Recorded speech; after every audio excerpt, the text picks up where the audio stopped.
What up? What up? What up? It's Herb Hill, the Keep It Trill podcast. How's everybody doing? Hope everybody's doing good, feeling good, living good, looking good, being good. Um, man, I just it's nice out where I'm at. It's nice, and I'm happy. We over the winter time. We going into summer. It's feeling good. The trees is growing. So I'm just trying to stay positive, keep my vibes up, trying to stay sucker free, as they say. Man, these playoffs in the NBA have been pretty good so far. I didn't have much, and I didn't really watch basketball this year. I'm gonna be honest, um, and it's not really because I'm against their politics. It's just too much politics. Like I'm not one of them people that saying, "Oh, they're doing Black Lives Matter. I can't watch this. Oh my God." It's not even about that. It's just a little too liberal for me, and I'm not a conservative. I just don't like to see all that because a lot of it behind the scenes is all that, which is a subject I will get into. But the playoffs, for one, have been very interesting. A lot of upsets in Game One. Um, a lot of teams brought it that I didn't think would bring it. I like one game I said I wasn't even going to watch. Well, it was actually two games I said I wasn't going to watch. Memphis and Utah, and then New York and the Hawks. I said I wasn't going to watch neither one of those games, but both of those games were very exciting. All the games, every game out there was exciting. A lot of them, and maybe it was the fans, but you could tell a difference from this year. But the bubble was good too. But this year, right now, so far, these game ones have been very interesting. You know, I'm a Miami Heat fan, so I'm rooting for my Heat always, even if I ain't watching. You know, I like a couple other teams out there too, but right now, I like Phoenix. I was a big Phoenix Sun fan back in the day. And Steve Nash, Amari, Stoudemire, Sean Marion. I can go on and on. Tim Thomas, Rajah Bell. What's our boy name? Dang. What do they call him? The Blur. Barbosa, Leandro Barbosa. That was my dude right there. That was a good squad. I wish they would have got a ring or two back in the day, but good times. Good times. But what I was saying about what I don't like is the liberalness, if that's a word, in these sports. And you can see it. It's pretty obvious. They're always trying to play. And before, you couldn't even get a word. And it's not really the players that's doing it. It's really the league, and it doesn't feel right. Like, oh, we stand for Black Lives Matter. Like, why does it have to be an organization? Why does it have to be that organization? Why can't it be any organization? Or why can't it just be, hey, we are standing with our players who are black men, majority of them are black men, so we're standing with them, and if you harm them, you harm us. It won't go that far because a lot of these men that are these owners, they ain't putting their money on that. They doing it because it's making them money. If it wasn't making them no money, they wouldn't be doing it. You know what I'm saying? Like last year was a down year, so they was trying to pull viewership in by doing those things, which they lost a lot of people, but they know, like I said, majority of black people playing it and watch it. So, you know, that's kind of why I was like, I ain't feeling this. And I told you, and I said why I don't really rock with Black Lives Matter. The message is cool, but it has an alternate meaning to me. BLM means Baal, Lucifer, Moloch. When you're saying BLM, you're not saying what it is. I see a lot of people holding up BLM signs or wearing BLM shirts, but that can mean anything. You know what I mean? That could say Ball, Lucky, and Musty. it can mean anything when you get into the letters. But when you see certain people saying BLM, and it's like, yo, you're not black, and black lives don't matter to you. So why are you saying BLM? Just like because when something becomes so powerful, people start to infiltrate it to make it mean other things. Just like Black Panthers. You had good Black Panthers that was really trying to do something right. Then you had the ones that was like, no, we gonna bust your head. Then you had the ones that was coming in, yeah, brother, we down, and then go stab you in the back. Like a William O'Neill. Or, yeah, brother, we down, we gonna fight for the cause. And then when everybody get killed, you run in, hide, and go join forces with the wicked people, or just be a whole, you know, inside man, you know? And there's a lot of that. There's a lot of that right now. And, you know, like I said, with sports, what Colin Kaepernick did, he brought attention, or he tried to bring attention to something. But, and I remember that time. That was about, 2016? Yeah, 2016, season of 2016. He started doing that. And he might have been doing that before, but I found it weird that, like, the media just started paying all this crazy attention to it. And maybe it was the time that we were in. Maybe that was obviously it was supposed to happen that way. But I don't know about Colin Kaepernick as a solid dude. You know what I mean? Like, I'm not saying he ain't solid. I'm just saying I don't know about him. Like, it's kind of sketchy because you never see him talking about nothing. You never see him out there.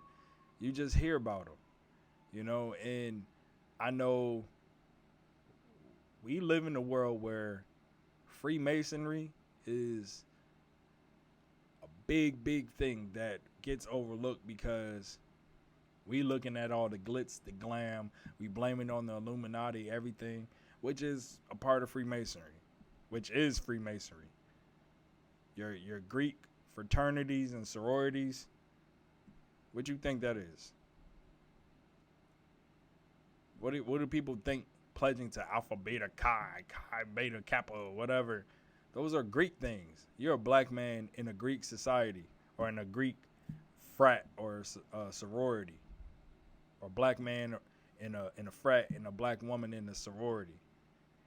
And then when you get out of school, say you go into high politics or acting or something like that, and you become big, guess where you go? You don't go to the Illuminati because they don't accept black people. That's a white thing. They say, oh, you go into the Boule. Look it up. Look up what the Boule is. Look at all them light-skinned, pale Negroes who started it. Look at what they was. That ain't changed. Those things, just because they started and you don't hear about it, they don't go away. So when you see Colin Kaepernick taking a knee, and I admit I was a fool. I'm not going to say I was a fool. I didn't know. But when I know, I'm not going to go out there still doing the same thing. You ain't going to catch me on my knee with my fist up. That's a Freemasonry thing. That same pose with the knee down, one knee up, and your fist up in there, that's a Freemasonry pose.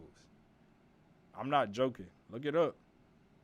That Wakanda sign, that Wakanda salute, that's a Freemasonry sign. Look it up. That rock that Jay-Z threw up, the diamond, that's a Freemasonry sign. Them sixes that LeBron and many basketball players be throwing up, that's a Freemasonry sign. So if and you see it all in sports, the coaches throw up them sixes, the devil horns, the rock and roll, the actors, the ball players, football players, politicians. And these people separate themselves from common people because they in that, and we ain't. You know what I mean? I don't know a lot about Freemasonry because I would never do it. I know I went to one meeting one time. My cousin, when I moved to Seattle, she dropped me off at I guess it was black man version of it was Freemasonry. It was a, what do they call them? The only reason why I know it is because I saw the little compass thing that they have. That sign, it was on the door. They're Freemasons. It's a lodge. She dropped me off at a lodge and was like, yeah, just go in there and meet with these guys and see what they can do for you. And I went in there and I saw them talking about it. It was like, yeah, we're Freemasons and blah blah. I was like, yo, I gotta go to the bathroom, and I left. I wasn't even about to sit up in there. These old black men, you know what I mean? And maybe I was being ignorant, but at the same time, some told me to leave, and I left. And that's my only like interaction with that. I sat there for 30 minutes, and we were talking about careers and uh, lanes to go down and paths and all this stuff. And then they was like, yeah, we're Freemasons and we do this and blah, blah, blah. We're Masons. And I was like, I'm out of here. And I don't like affiliating myself with anything. Like, I don't like labels. I don't like titles. I don't like dubbing myself as something because when you call yourself something other than your name, like, you label yourself. You know, like, I'm a real nigga. Like, I'm not a nigga. I'm a real man. I say that about myself. I'll say something about myself, but I ain't going to dub myself, label myself, or call myself something. You know what I'm saying? Like, I don't believe, oh, I'm a Christian. I'm not a Christian. I'm a man that believes that Jesus died for me. No, I'm not a man that believes that. I'm a man that knows that Jesus died for me. That's what I am. Oh, I'm a CEO. That don't mean nothing. Your titles don't mean nothing in life. Because when you die, they can't put that on your tombstone. They can't say, oh, John Watkins, CEO, love the father, great husband. They gonna run out of space. These titles in life don't mean nothing. It just feeds your egos and feeds your pride. And a lot of these people that have these egos is in the same type of stuff I'm just talking about. A lot of these politicians, a lot of these doctors and lawyers and judges and ball players and actors and entertainers and directors and producers, and it's all ego. Nobody's better than nobody. But people use their money to measure how much of a man they are. But you can be rich and have no character as a man. And you can be broke and have all the character as a man. You know what I'm saying? Or as a person in general, not just a man, women too. You don't have to have money to be something. But in this life, in this world that we live in, where everything is a mirage, you got to have the money to back up what you are. Or act like you got it. Fake it till you make it is what they say. You know, we live in a society where everything is not real. Everything is fake. We've all been lied to our whole lives. And when you start unraveling things in your brain, like all the lies, it's almost like a mummy. You wrapped in lies and you start pulling it off, wrapping it around your eyes and your body, and start freeing your body up a little bit to where you can be like, oh, starting to, you breaking them chains of darkness. Them wraps of lies around your mind and that deception. And it's real. This is real stuff, man. I'm not lying. Like, I don't know everything, and I'm okay with that.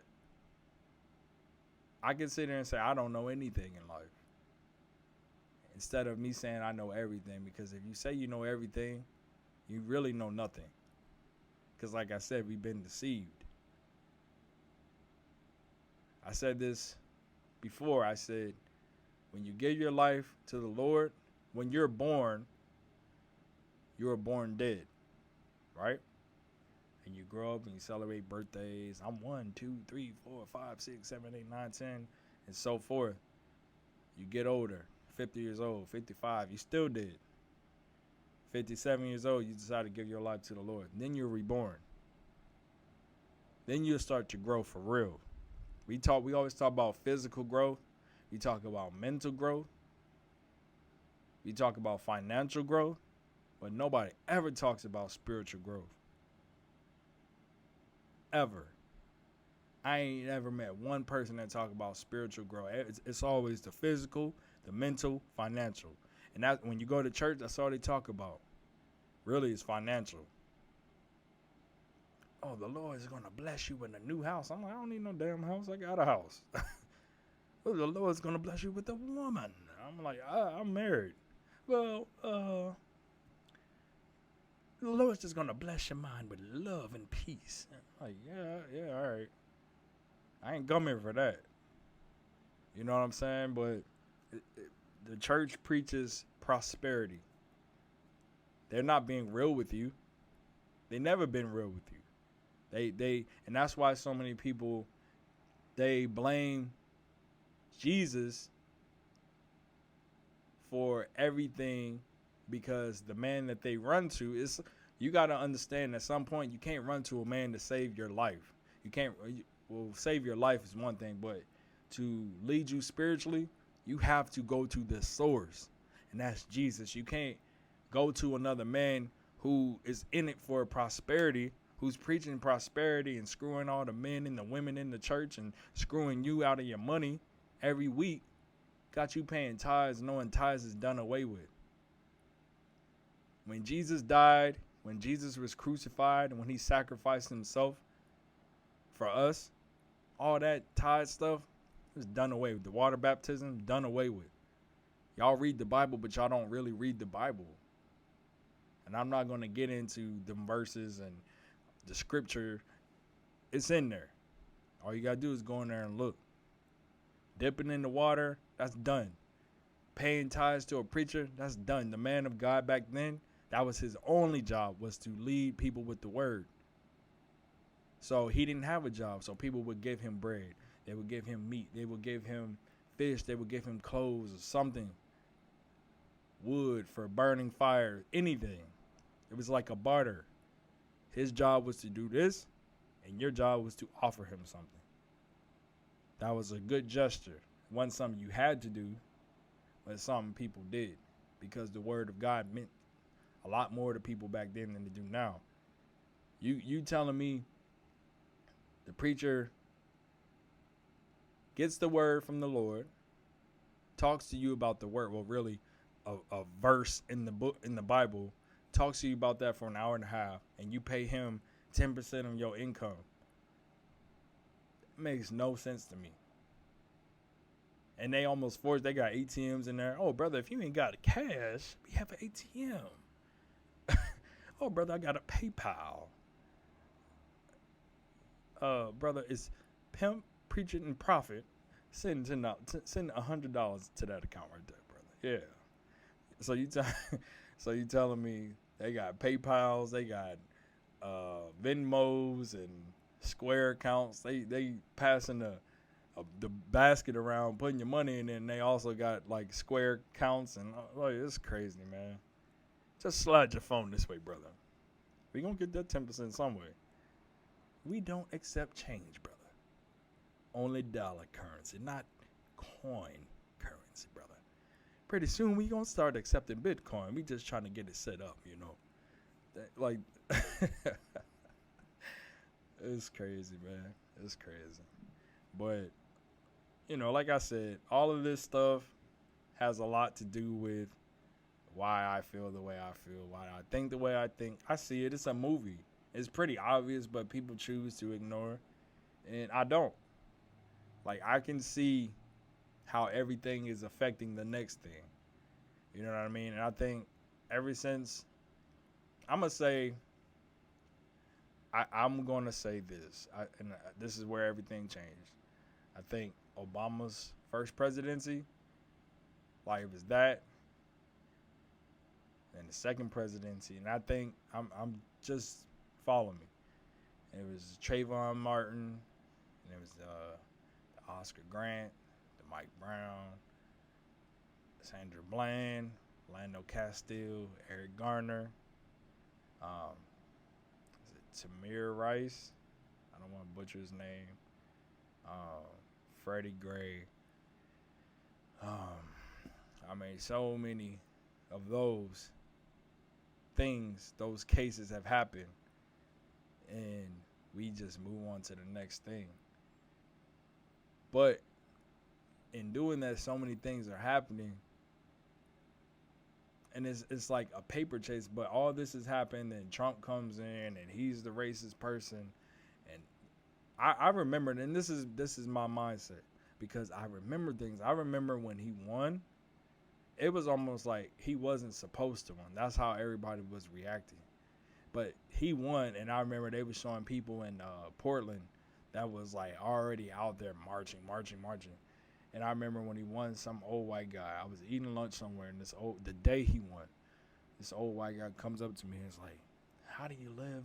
How do you live knowing that this guy is your president? Like, how do you go on?" Like, he was trying to invoke some type of anger out of me, but I'm like, I'm going to wake up.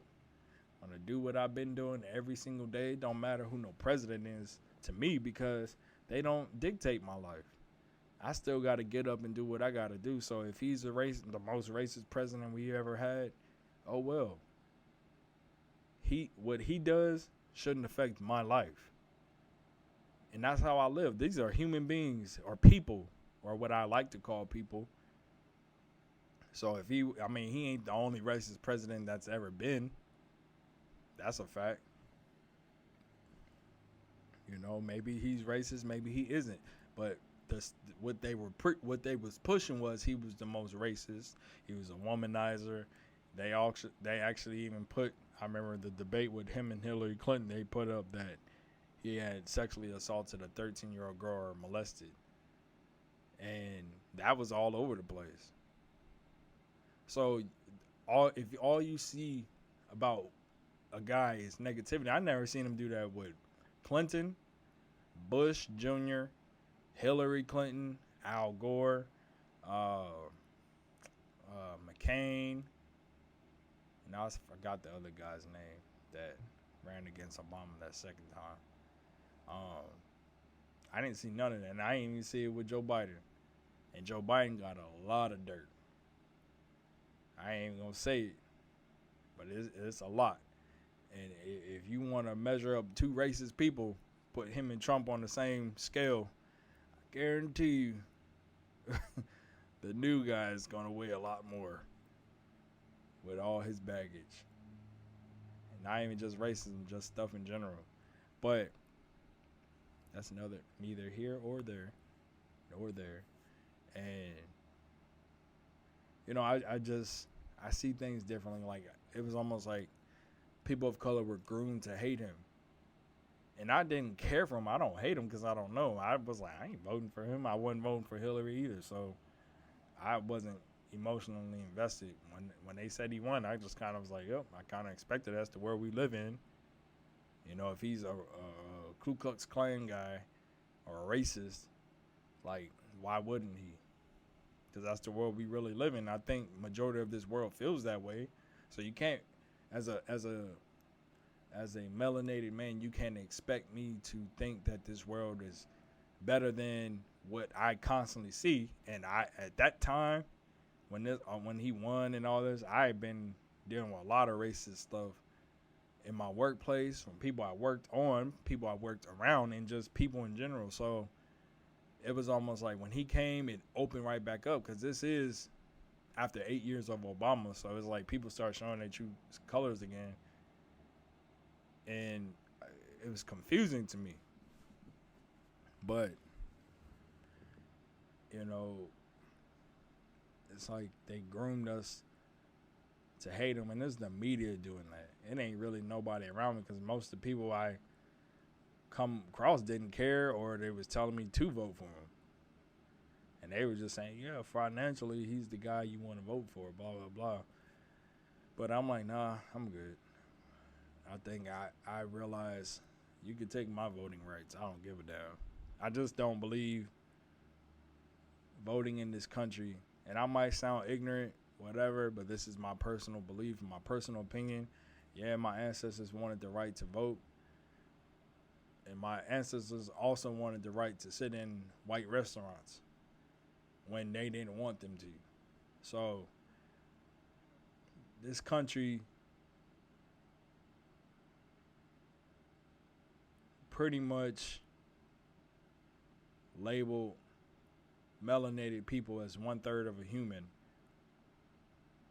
And it's like, I don't want the right to vote in your stupid elections that you guys choose these stupid people every 4 years to do this stupid job that they're puppets. You know what I'm saying? Like, why would I play along with this stupid make-believe stuff? It's like watching WWE, and I used to watch it, and I got very, I still watch it. I ain't gonna lie. I don't watch it like I with the eyes of a 10-year-old, but I watch it with the eyes of a 31-year-old. It's kind of like, oh, I see what's gonna happen. I know what's gonna happen. It's just a lifelong thing that I've always done. I still watch it. I'm not gonna lie. I don't watch it all the time, but I do. But it's predictable. It's real, but the outcome of it is scripted. Like these guys are really slamming each other, not punching each other. They're not really kicking each other. They're slamming each other, jumping off ropes. That stuff is real. The stunts, they're like stuntmen. That stuff is real. Slamming each other through chairs and hitting with tables. And a lot of these guys in other promotions, it gets a little realer when they beating each other up and cutting each other open and stuff. But politics is just like WWE in the scripted aspect. So please don't take offense to it, wrestlers. That's not what I mean, because I'll still watch it. I'm just saying, even sport, I mean, like actual, like competitive sports is the same thing. I believe some of it is scripted. I mean, you got referees there to they can change a narrative as well. You know, the media can change a narrative. They come up with storylines. Oh, is LeBron James going to bounce back in game 2? Knowing damn well he is, because the referees is ready to do their part to make it look that way. They want him to win so that they make it look like it's hard for him to do it, knowing that it's easy for him. He'll take that game off knowing that, oh, well, next game, definitely, guys, I'm about to score 60. So I'm not saying that's true. I'm just saying, you know. But I mean, politics is scripted, so it's like, why get emotionally involved in that if you know it's not right?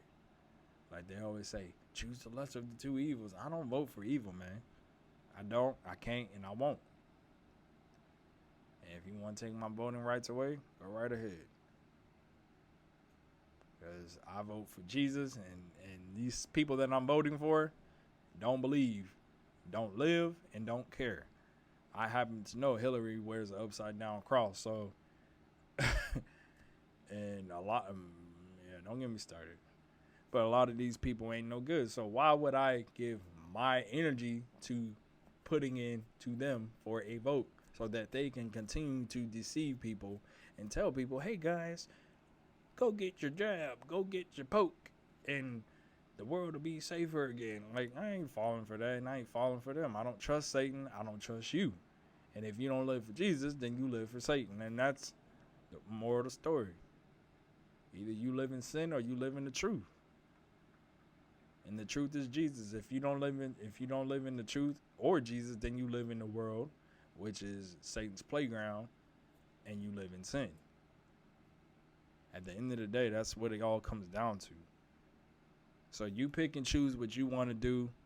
You pick and choose what you want to believe. I know what I hate that word believe, matter of fact. I know what I know. You know what you know. You choose to feel what you want to feel. That's a better word. I don't like saying believe, because it almost sounds like doubt to me. You choose to feel what you want to feel, but I know what I know. And I'm telling you, but people going to reject it, resist it, and downplay it. That's fine. You do what you want to do. I mean, look at everything that we got going on right now. Like, people were saying, oh, these towers that they put up, they're no good. These things that you see being sprayed in the sky, they're no good.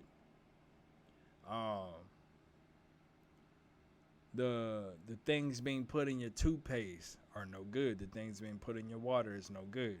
These harmful ingredients in your food, they are no good. Why do they do that? Why do people do that? Because this is people that do these things. We can say, oh, you know, Satan, but yes, I agree. These people that are doing it have Satan in them, but at the same time, it ain't physically Satan putting fluoride in your water, poisoning you in your toothpaste, putting trisodium phosphate in your Honey Nut Cheerios or your Chex or your Kicks, which is like paint cleaner, I think. You know, like, why are these things in our food? It's not Satan spraying chemtrails above our heads, like. But people say it's conspiracy. But what is it then? Is it good for us? Were they doing this in the beginning of time? Because we are still that same creation. We have not changed. You know what I'm saying? Like, we aren't changed. So how are these things that we're doing today are better for us now than they were back then? If anything, I believe we were healthier back then. Opposed to now, like we might be more physically dominant or whatever we think. We're clearly dumber. They still don't know how them pyramids was built. And if they do, they sure ain't letting off on that one. What are these things? You know what I mean? Like, somebody explain to me why human beings do these things knowing that they're going to affect us. There's a guy named Phil Schneider. He became a whistleblower, but he was a part of building these DUMBs, DUMBS, which is deep underground military bases. He was a part of it, right? And this is coming from his own mouth, so I'm paraphrasing, but I'm quoting him at the same time. He said he took part in building these things. He's seen a lot of things under there. I don't know if he did anything, but I know he's seen a lot of things, and he's explaining it. And he went off to say, he's like, they paid me a lot of guacamoles. And it's like, all right, you got paid a lot of money to do these things that you have a conscience that may not be good, but you do it because the money's good. And that's enough for your soul. These people that are spraying these chemtrails over us, are these military? You know what I'm saying? Is that the military? These are the people that we saying we fight for and we want to continue to fight for our freedoms. Is that military? I don't know. I'm asking. I really don't know, and I hope it's not, because that stuff that they're spraying ain't good. Is it who's putting fluoride in our water, saying it's good for us to clean the water, but how come we just can't have clean water? Who puts trisodium phosphate in cereal where kids eat and adults eat, knowing that it's harmful if you ingest it? It says it on the bottle of trisodium phosphate. TSP is what is the label on the cereal. It's called TSP, but it's called trisodium phosphate. Look it up. They even got there's like a red dye that's like a bug that they crunch up, and it's like the color of the bug is like a dark red. There's several things out there, but these are human beings that are doing this stuff to other human beings, and it's like, really, what is your soul worth? The nurses, the doctors right now, that's the biggest one, because these things that they pushing right now, they're experiments. They didn't test it on anything. Not an extensive test. Maybe a couple animals, and guess what? They all died. And now they putting it in you. And you allowing them. But let me not speak no truth, because these days you speak the truth, you either call a troll. You speak the truth, they try to shut you down. You speak the truth, they try to kill you. You know? And I ain't saying nothing that. I just want people to think for themselves.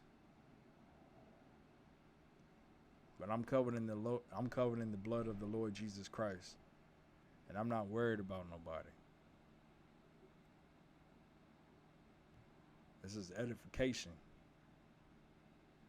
Like, we look into these people when they don't give a damn about us. They over there getting paid for it.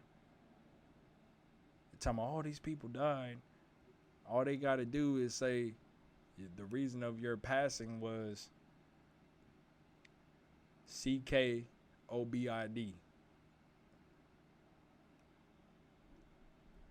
That's all they got to say. Maybe I should spell it better. I was just trying to be creative. CHOBID.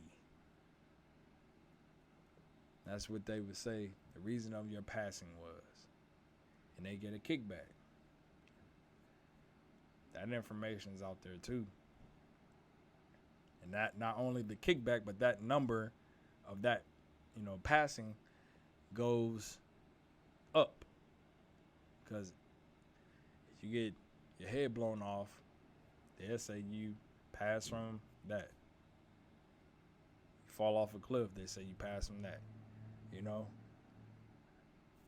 It's all out there, man. All this information is out there. And then like back to the Freemason stuff. This is what I found out late last year. The guy who was the lawyer for George Floyd and what is that? Breonna Taylor, Ben Crump, right? I noticed he popped up with the Tupac stuff because he made a documentary talking about Tupac and all that. They did that. Then I seen him again with he popped up again before this Floyd stuff, and then with Breonna Taylor. But what I noticed, I'm like, why is this guy everywhere now? You know who that reminded me of? Al Sharpton, Jesse Jackson. Who do I see behind him? There was another person that something happened to in between Floyd and Taylor. But I seen him there too, and he was like, we don't just want justice, we want the money, we want, he was pretty much saying we want to be compensated. He's speaking for himself, not the family, because that's why he's there. He's there to get the money. He don't give a damn if they get justice. He ain't nothing but the Rollo Goodlove from Boondocks. The Jesse Jackson and Al Sharpton that we know, they only pop up when it's convenient or beneficial for them. Or, something financially good for them, they'll pop up. But I noticed one thing. And I noticed it's about the other two as well that I just spoke about. Guess what? They all Freemasons. They all Boule.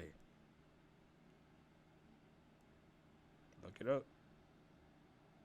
I ain't got nothing to lie about.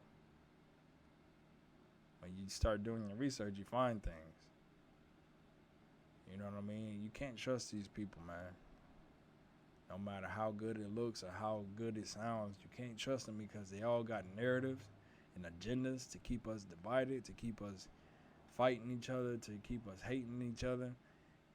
And if people hate you, stop hating them, because that hate is a wicked spirit. And a lot of people do have that in their heart. They'll smile in your face and act like a good person, but that hate comes out of these people.